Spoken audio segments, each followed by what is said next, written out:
Laura Dern's Vomit, or Kant and Derrida in Oz. And worse I may be yet, the worst is not, so long as we can say this is the worst. King Lear, Act 4, Scene 1. In a 1929 letter to Einstein, Freud explained a certain resistance or hostility towards psychoanalysis in these terms. From the inside, we want only to be left in peace. So if someone tries to turn our awareness inward, then our whole organization resists, just as, for example, the esophagus and the urethra resist any attempt to reverse their normal direction of passage. A disposition of the human towards the outside world maps onto the normal direction of passage in gut systems, a turn towards the unconscious, however. The entirety of an apparatus implied in that awareness inward is resisted in full by a physical organization hell-bent on a proper teleology of digestion.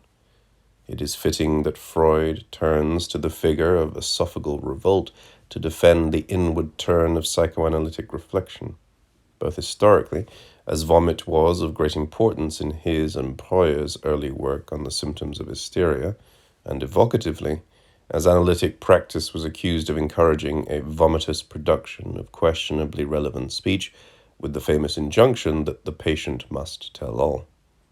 Vomit, as a privileged confession of the materiality of the body, becomes, in Freud's comparison, a privileged confession of the non-materiality of the body in that inward turn. Freud's metaphor also strikingly suggests that it is the work of the analyst to finger the patient's throat in a forced bulimia. At the same time, however, the gesture that Freud invokes and affiliates with analytic praxis is an inward turn lacking interiority, an orientation towards the unconscious as the site of alterity in the subject. Vomit's gagging richness relies on precisely this conceptual flexibility. The expulsion of the contents of the stomach through the mouth links gut and face, bowel and rim, deep bodily space with orifices that open to the outside, and it therefore hovers between structures of interiority as they are riddled through by unknowable, unspeakable, unfathomable exteriorities. Vomit tempts. It solicits.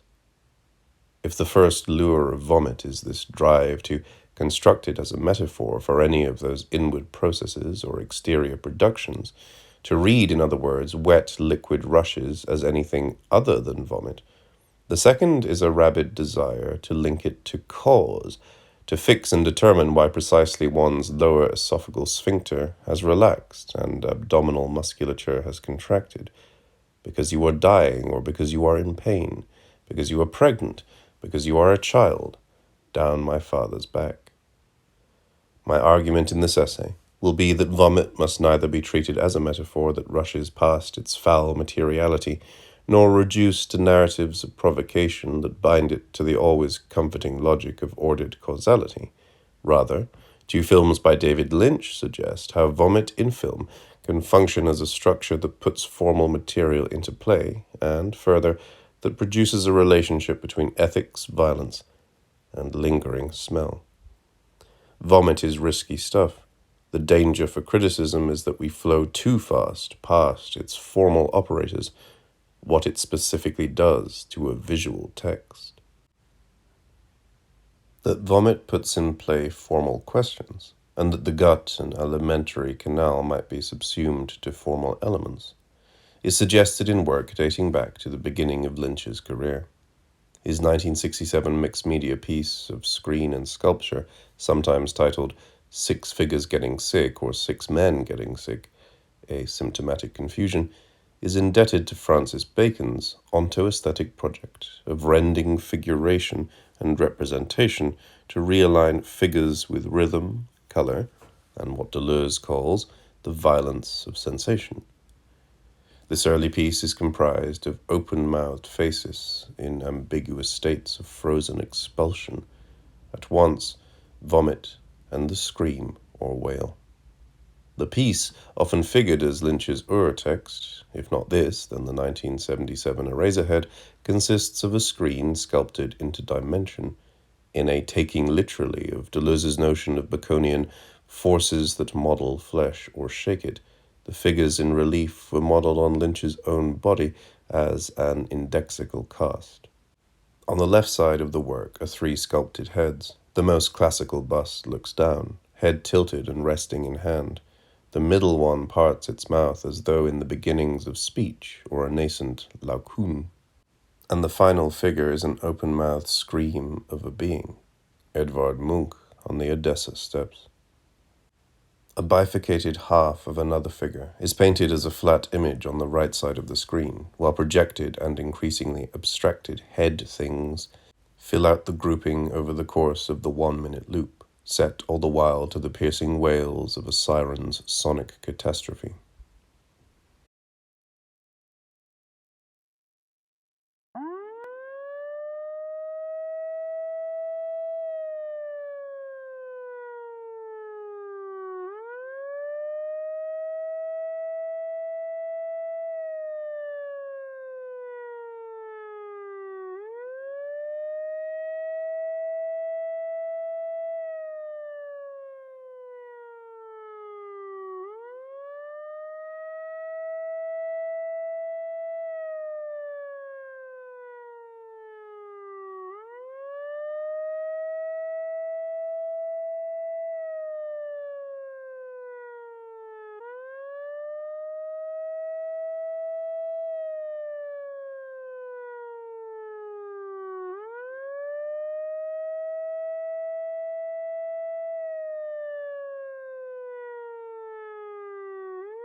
Moving from left to right in the film version of the installation, as though laying out a text in print, and following the cine-archaeology of the head leader's descent, the three sculpted heads first appear, followed by three projected sketches of figures.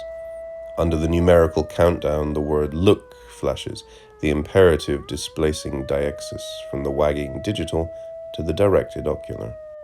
Though less forcibly deformed than those one finds in Bacon's paintings, the heads are primarily fleshy arcs with hollowed-out holes above squared, supportive ledges of bone and weight.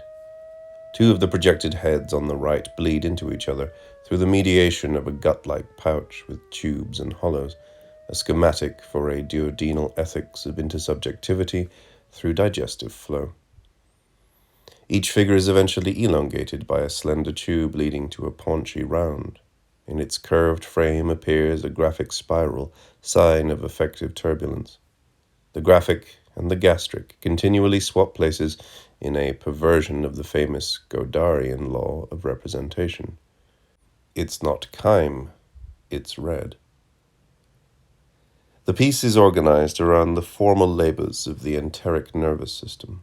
Esophageal flinches and undulations of the viscera provide the work's halting yet churning rhythms, and the visual language derives from lengths of elementary interconnectedness, bowels and bowels, intestinal fluidity, and abdominal rebellion. Peristaltic undulations affect both the animation of the body and the animation of the sculpted screen.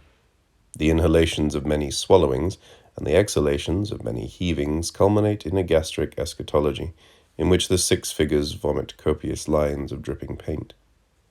The gagging pour floods white streaks against a now violet background, the overflow composed of the sum of all colors of light and simultaneously a perceived absence of color, corporeal interiorities red taken to its final logic of flat visual annihilation, a new kind of blankness. If the white rush is the cannibalism of all colors, a totality of representational tonality, then its structural parallel is the additive excess of media cannibalized in the piece, exemplified by the ontological paradox of a sculpted screen, but also signaled in the leader and horizontal lines of dots evoking celluloidal sprockets. The photographic X-ray of a torso, the chaotic intermix of painting, relief, image, sound, stasis, movement, space, surface. This Gesamtkunstwerk binges on representational intake, and its additive totality regurgitates that glut. The piece's spasmodic form is sick, a sick structure, not content, sick in and as its durational gesture. Emesis is not a subject of the work, not an iconographic thisness to be located or critically pointed to, but the animating motion of the turbulent form. Nevertheless, readings have persisted in figuring the emetic as a thematic, positing that the project initiated Lynch's interest in vomiting, which will be graphically and frequently represented in his paintings as well as in his full-length films. In another version of this claim, sickness, or disease, and fire are two themes to which Lynch would return continually. Martha Nockimson takes this critical urge to its logical conclusion, figuring vomiting in the 1-minute loop as a narrative act that takes place and as a super-metaphor operating in Lynch's corpus as a whole.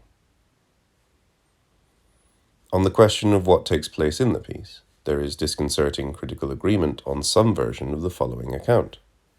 Bright red stomachs dropped down from the chins of the faces. Eventually, all the stomachs appeared to explode into flames, then all 6 men seemed to vomit violently. Even when criticism falls short of putting the vomit to work for narrative, as in Nockimson, there is a narrative arc imputed to the temporal ordering and culminating crisis of the piece. There are men. Vomiting is something they do. However, a figure is not a body.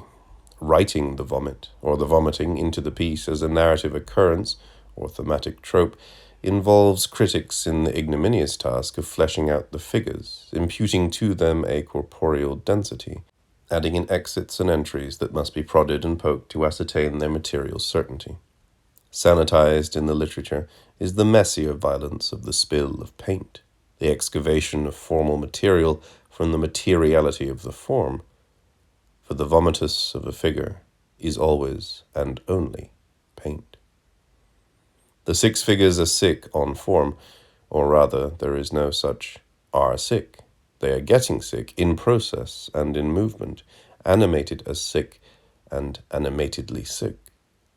Animation as a technical gesture produces a formal nausea, whose roots in nous, ship, suggest the sickness of and from movement. Here a sickness on and through the movements of mediated technological representation. In other words, and with more ferocity than the clenchings of any intestine, in Lynch's work, the figures do not vomit. The vomit figures. And it figures, and figures, as a formal exteriority. Despite calls to return both vomit and figure to a language of narrative, interiority, subjectivity, and recuperable meaning, the choking, halting turbulence of 6 figures getting sick involves the wrenching failure of an impossible separation from the substrate of painterly material. It is important that this exteriorization of form figures through vomit, for esophageal passage, despite often being invoked as the trope par excellence of interiority expelled, as in the letter by Freud with which I began, is in fact a running through of the inside by the outside. Like Foucault's description of the madman's privileged enclosure of the outside, kept at the point of passage in his sea voyage, put in the interior of the exterior, vomit is an experience of the force of the outside from within the body, excerpted around esophageal tubing.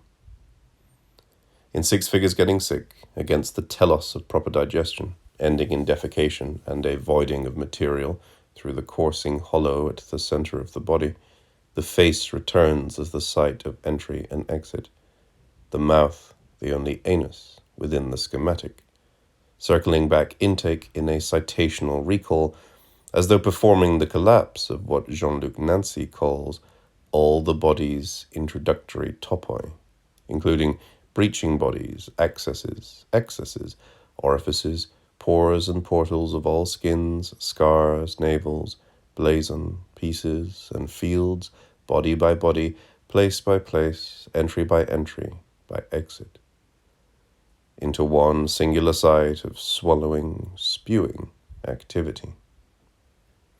Despite the nod towards a humanism organized around faciality as the site of subjectivity, the body is ultimately parsed, pieced, and dissected in this work, the human form reduced to tubal span. This length is not an interior enclosed within the confines of the subject, but a running through of the outside that supplants the self, a hollowing out at the core of the corpus. As Michael Gershon figures this excavation, the space enclosed within the wall of the bowel, its lumen, is part of the outside world. The open tube that begins at the mouth ends at the anus. Paradoxical as it may seem, the gut is a tunnel that permits the exterior to run right through us.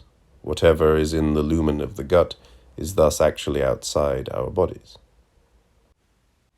Although vomit is retrofitted to a hermeneutics of interiority and depths, of substance or signification, in criticism that thematizes, metaphorizes, or corporealizes its gesture in relation to an imaginary embodied figure with bowel and shape, vomiting should be regarded rather as bringing to the surface the exteriority of form that does not represent the figures, but that is constituted by them.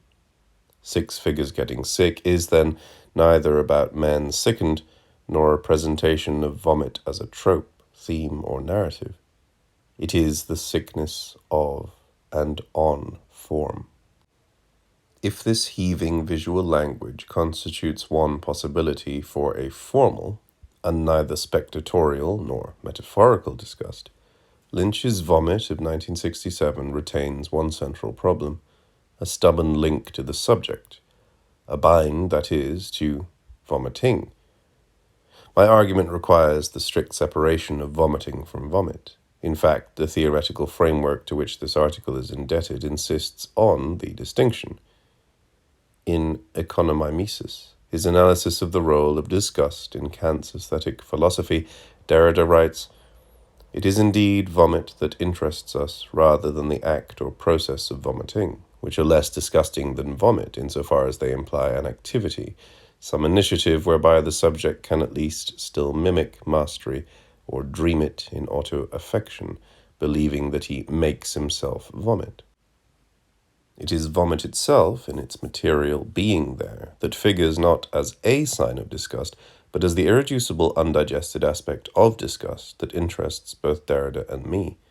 Any attempt to reduce vomit to vomiting, to attach it to a phantasmatically volitional subject, then, is to attempt a translation of radical expulsion into temporary exteriorization.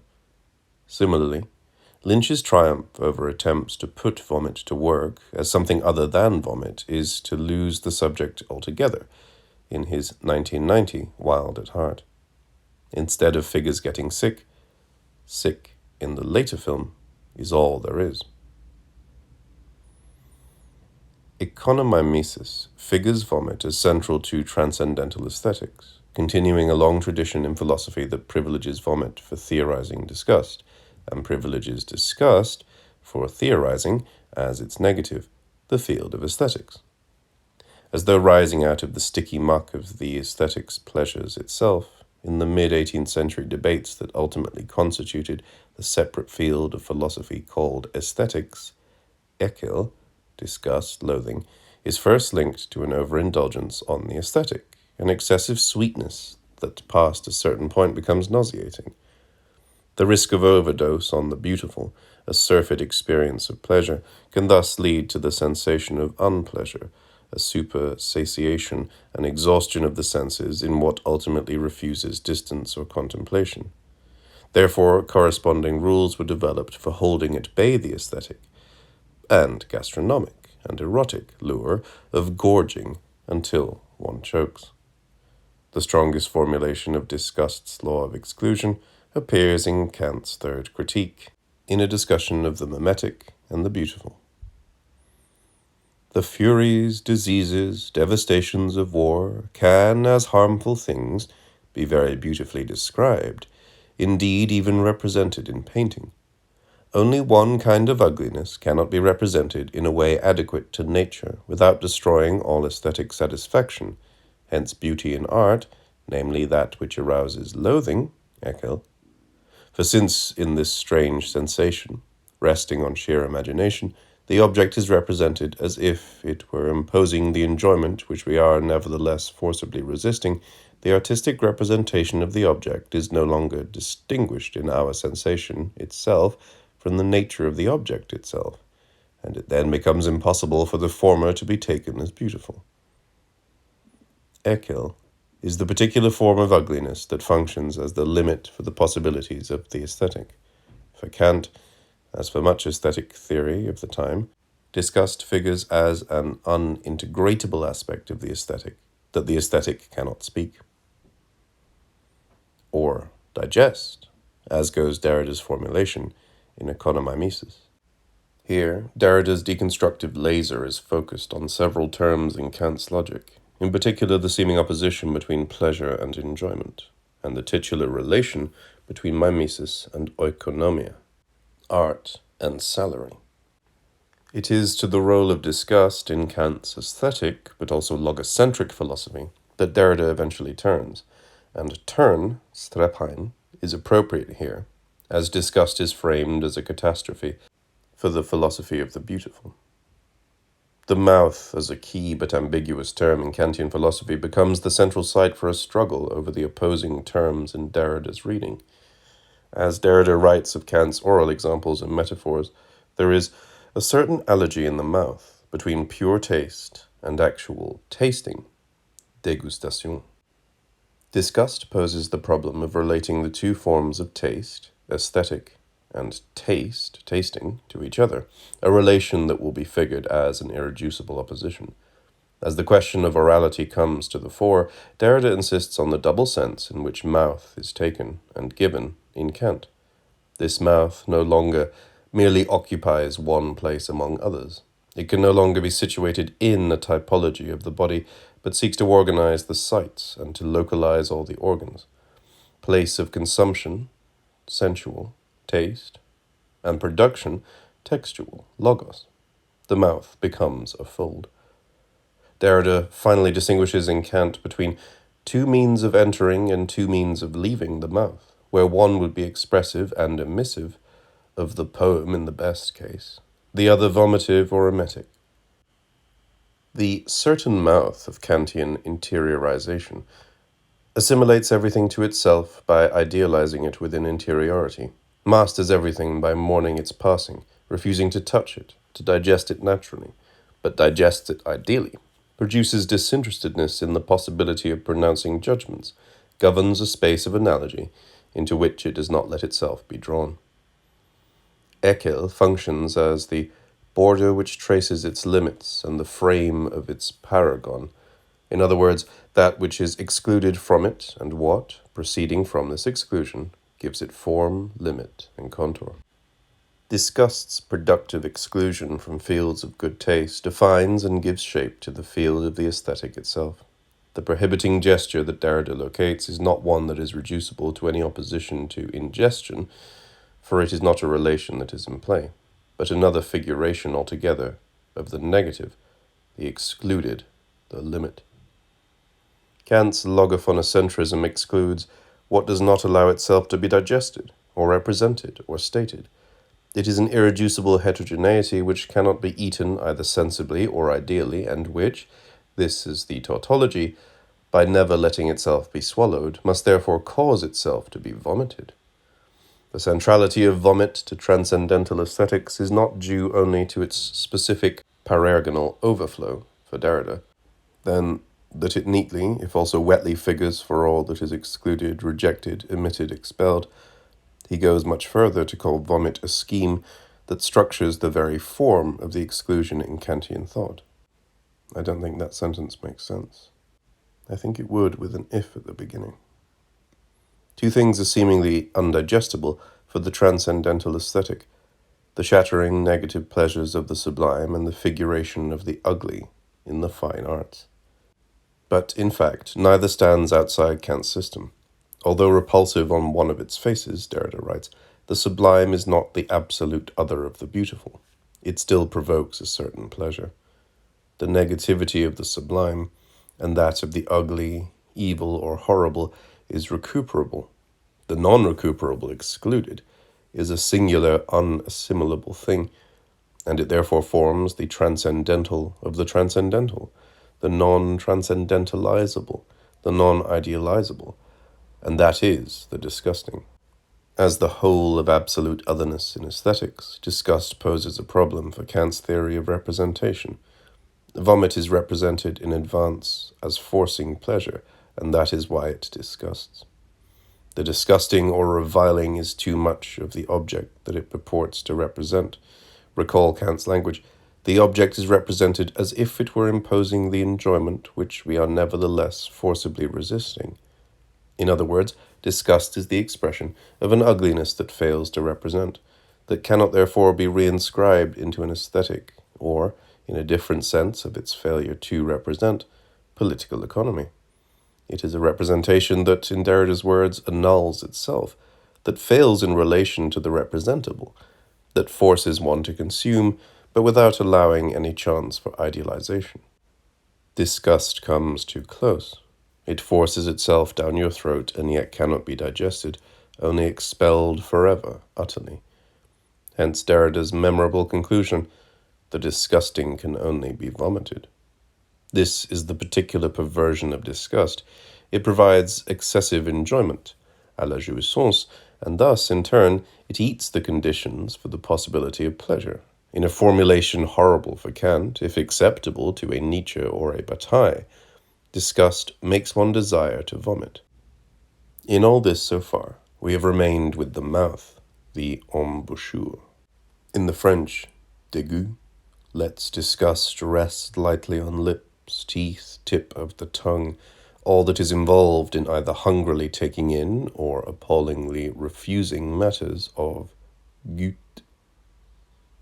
However, Derrida concludes Economimesis with a provocative assertion that the logocentric system can accommodate, consume, and represent everything except vomit, which, nevertheless, is not the negative of the system. For what stands to the edge of the aesthetic is one single thing further. And in this move, both Kant and Derrida lose the mouth, leave the tasting sense behind. Citing Kant's claim that the degraded senses, smell and taste, are both more subjective than objective, and fail to lead to direct cognition without interventionary media, salts, liquid, air, Derrida notes that despite this similarity, smell suffers a harsher treatment from Kant than taste proper. The 18th century philosopher sniffs in his Anthropology. Smell is taste at a distance, so to speak, and others are forced to share the pleasure of it, mitzugenießen, whether they want to or not. And thus smell is contrary to freedom and less sociable than taste. Taking something in through smell, in the lungs, is even more intimate than taking something in through the absorptive vessels of mouth or throat. Smell not only defies reason and compromises autonomy, Kant calls it ungrateful, not worth cultivating. Kant's anxiety about and condemnation of the sense revolves around the unsociability of smell, which both fails to promote sociability, as does the superior taste with its meal-taking and whatnot, and also violates sociability by affirmatively imposing on the freedom of others. From this, Derrida concludes with the extraordinary formulation, there is worse than the literally disgusting, and if there is worse, it is because the literally disgusting is maintained as security in place of the worse. In other words, so long as disgust remains with the mouth, even its negativity is assimilable to logocentrism. Past literal disgust, dégoût, is that something more, that something even worse than the very worst of the strongest sensations. My argument follows from the way in which disgust is figured by Derrida, reading Kant not as a compendium of its possible provocations, dirt, the corpse, feces, each of which might suggest that a relation to its object and cause would be possible, but as the form of the possibility for something more disgusting than the literally disgusting. Because disgust falls outside of any economy, its debt cannot be secured. That which is le clou absolu does not designate a limit, nor the reaching of a transgression, even less the intention or object of that negative affect, but rather it designates the place without placement, a place that cannot take place. This non-place is not an issue of taste, aesthetic or sensual, but an opening up of the possibility for something more disgusting than the disgusting, than what disgusts taste. The chemistry of smell exceeds the tautology taste/disgust. What is unnameable in logocentrism, what cannot pass through the mouth, and which in turn can only vomit it and vomit itself in it, is that which is completely unassimilable to speech. As Derrida says, the word vomit arrests the vicariousness of disgust. It puts the thing in the mouth, in turn halting the risk of disgust, which is the ever about to arrive unassimilable that cannot be spoken. What disgust names for Derrida is the structure that overrides individual instantiations of the disgusting in the something more disgusting than the disgusting, that which is worse than the literally disgusting. It is in this formulation that I locate the possibility for a visual ethics that will be elaborated in relation to the second film by Lynch, Wild at Heart. My argument is that the form of disgust is a designation of the something worse than the worst, a structure organized around the opening of exclusion, and not a content that fills it in or gives it shape, coherence, or substance. This something more is where Derrida ends his meditation on Kant's critique, but it is precisely with the twin figures of unsociable smell and the designation of the worse than the worst, something more disgusting than the disgusting, that I want to take up this argument and produce its logic elsewhere. This production will not be entirely faithful to Derrida's reading. Rather, it considers whether one can approach disgust through a prescriptive approach towards that final formulation, what I want to call an ethics of the worse than the worst. This formulation produces its own regurgitation of Lacan's order in his seventh seminar, The Ethics of Psychoanalysis, that one should not give ground relative to one's desire. This citational maxim might be designated as, do not give ground relative to your disgust. Do not give up on, the non-place designated by, your ekel. Thus, the bad object of my argument is a film like Lucas Moodysson's A Hole in My Heart, Et hol I mitt hjärta, 2004, in which, after all that can be done to bodies, and all that can be done to disgust, the worms, the fucking, the violence, the gorging, the pissing, vomit appears as the climactic sign of having reached the limit, that transgression can go no further, that the film can end no other way than having Gecko stick his finger down his throat, lean over inches from Tessa's face, and vomit into her mouth, for her to take it in, to swallow, to consume. Such a film purports to cross the threshold, to transcend, to take a spectator to a limit case, to the realm of the excluded, and to do so via vomit explicitly. Many texts do this. Consider the pornography produced by extreme associates. A relation to disgust that culminates with vomit imagines it consumes the non-place designated by the worse than the worst. In other words, by figuring vomit as the ultimate, as the pure event as such, Moodysson's film purports to eat and become the something more disgusting than the disgusting, instead of designating as uninhabitable the properly impossible position of the worse than the worst. Vomit here is not the worst, precisely because it says, this is the worst. Historically, film theory, in particular horror studies and work indebted to Kristeva's theory of objection, have concretized disgust into specific and singular things, images, or icons. That corpse, this rot, these maggots.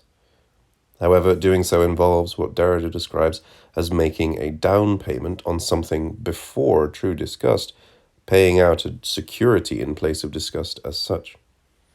The worse than the worst is a grammatical paradox, the suggestion that the superlative is surpassable, a logical impossibility. But the force from that continual generative opening into a space that language does not allow, that regurgitation without pause, involves the continual negotiation with exclusion and irrecuperable negation that is the animated structure of disgust. Disgust is a beyond of anything, the form of the possibility for the ever worse. The move to identify and give substance to the excluded is an attempt at moving the exterior of thought to the interior of theory, or a theory, of disgust. To concretize the excluded, to point stark deixis and insist this is this or this is it, is to avoid having to think disgust by only ever thinking the disgusting. The history of disgust is the history of its spatial metaphors. The mapping of disgust involves two distinctly different models, a three-dimensional plot of relative positions in space, in disgust's affinity to notions of nearness or its threat of proximity, in the 18th century aesthetician's argument that it fails to leave adequate room for contemplative distance, and a series of points on a line beyond which one must not pass, the model of disgust whereby it derives from excess. These two spatial models cannot be mapped on the same set of axes, for the one involves a coming too close, while the other involves a going too far. Figured onto a singular site, the pull-me, push-you tension might rip a body apart. The spatio-temporal paradoxes of disgust are fitting for a notion that is not substance, but structure, around which forces bend, contract, and mobilize, like a black hole singularity, measurable only by the intensity of its displacements.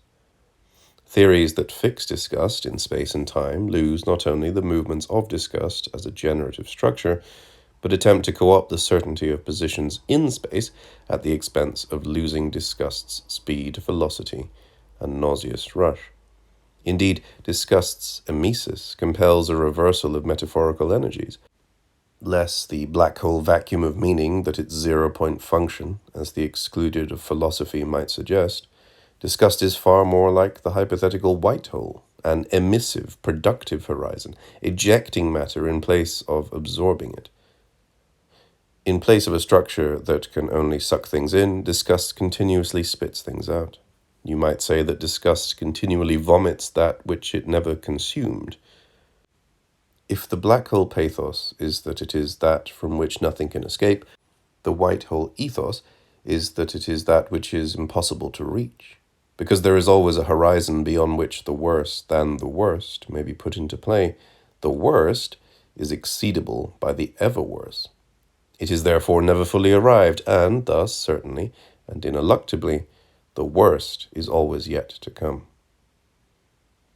Given that I am treating disgust not as a container for specific objects, but as a structure of opening up the worse than the worst, nowhere is that form more difficult, hence most necessary, to consider than in a film that teases us with the concreteness of various objects in close-up, a film that purports to make the image bear the burden of the disgusting, but that, upon further examination, leaves open the gap for the possibilities of generating an ever worse as a formal structure. David Lynch's postmodern romp, Wild at Heart, is one of his films with the least critical favor. At worst, critics loathe it. It provokes intellectual disgust.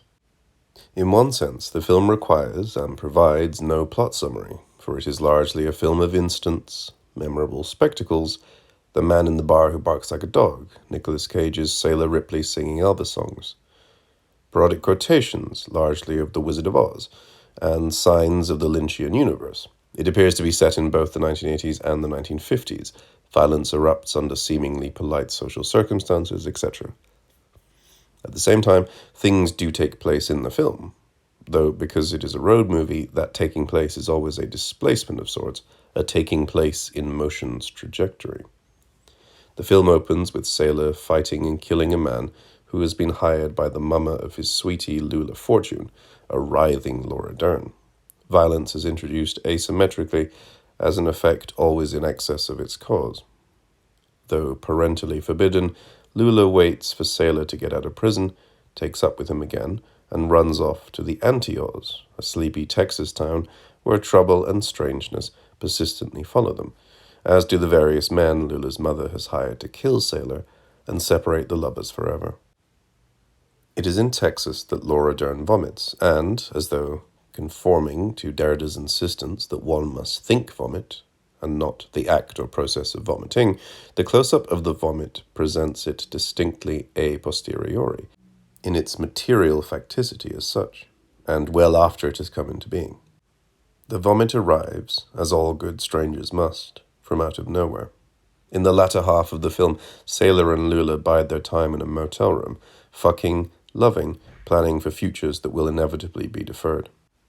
Without warning, without seeing its coming into being, a scene opens with a close-up of vomit on the grimy motel floor, although it is also possible to fail to identify the contents of the strange patterned stain at all on first seeing it. The spot is large, wet, with indeterminate clumps, dark flies settling unevenly over the strange pale circle. When Sailor soon thereafter returns to the motel room, he sits for a moment or two before asking, "What's that smell?" thus retroactively conferring an affective solidity to the anamorphotic spot. Lula, lying on a bed, confesses that she barfed, and then there is, again, another brief shot of the vomit, this time from further away. The visual relationship to the vomit in the film is comprised of just those two shots, together consuming mere seconds of screen time. Later, Lula will realize, signaled by a flashback to an abortion when she was younger, a different type of extimate expulsion, that the vomit must mean she is pregnant. Later still, when the villainous Bobby Peru, Willem Dafoe, attempts to seduce Lula, he will make reference to the smell of the vomit that lingers. Vomit does not figure more prominently than this in Wild at Heart, and yet the film turns on it. The spill on the ground is the film's grounding catastrophe. The paragonal vomit that arrives from without and yet centers and destabilizes the film's world repeats the ejecting physicality of Laura Dern's Lula, a shocking, vibrating twitch of a being. Her contorted poses, pin-up citations, distended, tortuous, ringing torsions make of her a walking, mostly dancing, talking, barely, affect on which a body is merely propped. A single arm, inexplicably lifted to the back of her head as a permanent pose, distorts her body into a figure. It could be said that there is no need to spend film time showing Lula vomiting, because her entire physicality in the film up to that point has been an ever-evicting self attempting to loosen the fragile bond between a body and an eye. This fractured physicality is a structure that vomit constitutively puts into play. As Diderot words it in Éléments de physiologie, "It is never you who wishes to eat or to vomit. It is the stomach. For urinating, it is the bladder." Dern's arm slithers up through her hair to strain her body in angles and stretches. She is all squirms and wriggles. It is as though the definitive mark of both the cinema of ultraviolence and the road movie, Bonnie and Clyde's famous bullet-ridden ballet, had been elongated and spread out over the surface of Laura Dern's writhing skin. Heaving, shrieking, shivering, panting, twisting, torquing. Lula, despite her clacking red shoes, is not Dorothy yearning for Oz, but the tornado itself. If violence is, on the one hand, a problem of vectors of energy radiating from the female body, it is also an interpersonal and sexualized structure epitomized by the rape of young Lula and Bobby Peru's attempted rape seduction of older pregnant Lula. The earlier rape is introduced through a conversation in which Lula appears to offer her one and only lie to Sailor. She asserts that her mother did not know anything about her rape at 12 by an old family friend. In a flashback, we see Marietta coming across a bloodied postcoital Lula and attacking the assailant. If the rape introduces the possibility of deception, and lies in Lynch's narratives are often associated with violence, as though violence's first disruption is to the possibility of verifiable speech, it also introduces something unspeakable by Lula to Sailor, and in Wild at Heart more generally. The ontological status of the flashbacks, whether fantasized or historical, is indeterminate and indeterminable. What vomit structurally designates in Wild at Heart as the possibility of a something worse than the worst is the retroactive violence of the rape, an unspeakable act that enters the film without having to be spoken, figured without losing its simultaneous quality of being, in a fundamental sense, unfigurable. The return to the rape is possible only because this non-place has been granted within the film's logic. The citation of the rape of young Lula, a figural vomiting of it up into the present-day narrative, occurs in the infamous scene with Bobby Peru. Willem Dafoe's foul villain knocks on Lula's motel room door one day when Sailor is out working on their car. He asks to use her bathroom and then pisses with the door open, his back to an increasingly agitated Lula. Slinking out of the bathroom, Bobby Peru leers, "You got the smell in this room of puke. You been puking, little girl? You sick? Pregnant?" You got the smell in this room of puke. You been puking, little girl? Huh? You sick? Pregnant? In this scene, Dafoe famously corners Dean, grabs her, and says to her over and over, "Say fuck me," until she does, at which point he jumps back, grinning his gap-blackened maw, wildly yee-haws, "Someday, honey, I will," and leaves a mortified Lula in his wake. The humiliation of the forced speech is the force of assaultive exteriorization more broadly, figured as well in the unseen instance of vomiting. But in place of the vision of that moment is this violence of speech wrenched out of the body. And the violence of this force is made possible by a parasential dimension of the vomit, not its vision, but its smell. It is the smell of sick that lingers, permeates, mobilizes the violence of, and frames this scene and this woman. It is the condition for a non-visual apperception of the status of the interior, fertile body by Peru, and the revelation of truth now available for blackmail. Readings of this scene, Slavoj Žižek's in particular, reduce the dimension of exteriorization to a matter of the eroto-violent word spoken, but such a reading takes place under the logic of denial that Lula practices and that makes the violence against her possible, to critically refuse the lingering persistence of the smell of vomit that is the precondition for this very encounter. Smell, recall, is Kant's account for the unsociable dimension of taste. It forces itself upon unwitting recruits to its sensory aspects. It is smell by which Derrida accounts for something more disgusting than the disgusting. And it is, crucially, not the sight of, but the smell of the vomit that cannot be erased in Lula and Sailor's hotel room. It is smell that introduces historicity and the archiving of time in the film.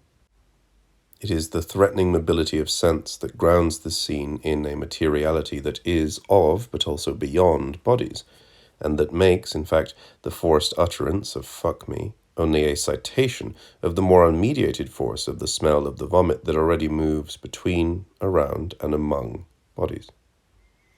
This is not to psychologize the famous humiliation scene as a response to the olfactory trauma, but rather to suggest that vomit's labor is neither thematic nor iconic, but structural, that what vomit mobilizes for representation is the more disgusting than the literally disgusting dimension of smell. For in the hierarchy of the cinematic senses, it is smell, and not blindness, that is vision's true other. The sensual prohibition at the heart of the cinematic medium, what is foreclosed absolutely from cinematic logics, is the lingering acidity that tears at the tissues of the nose. The materiality of this film cannot be all.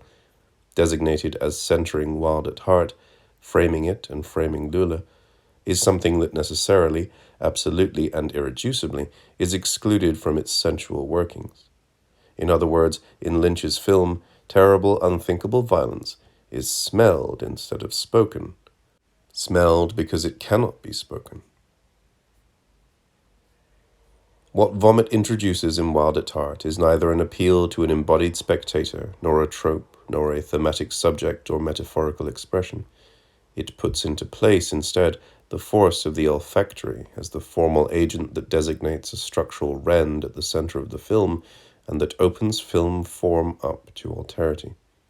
Smell introduces as a non-inhabitable space the something more disgusting than the disgusting, the beyond that taste, as the literally disgusting, holds as security in place of that something worse. The horizon of the worse, that the worst, that the vomit in Wild at Heart opens, is a designation that cannot be filled in by the earlier rape, shown in indeterminate flashbacks, nor by the humiliating, violating seduction shown in the present.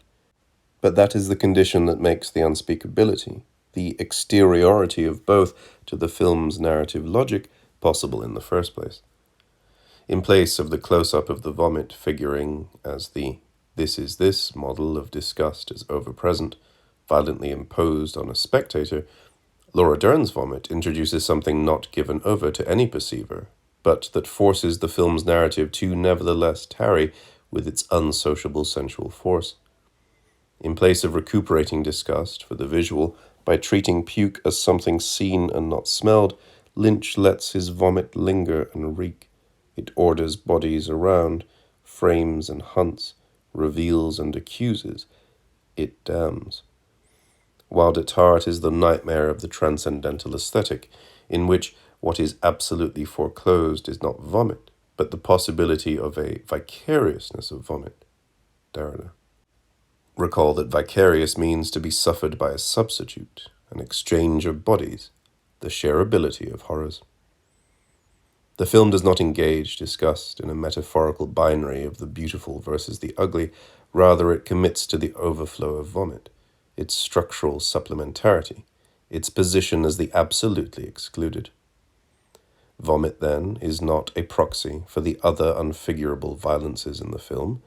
Rather, the mobilizing of a foreclosed and lingering smell opens up a position for those violences to enter the film without entering the speakable cinematic narrative or the seeable cinematic image. Violence becomes linked not to events that happen to subjects, but to the film form itself, organized around a wondering, unsociable sense foreclosed within film's optocentrism. The ethical promise in all this derives from Lynch's commitment to letting his vomit smell. Wild at Heart takes seriously the gesture of not cleaning up the vomit that has been left all over the floor. The lingering odors put in play an entire ethics of refusing to imagine one has transgressed with disgust, the fantasy that grounds a hole in my heart.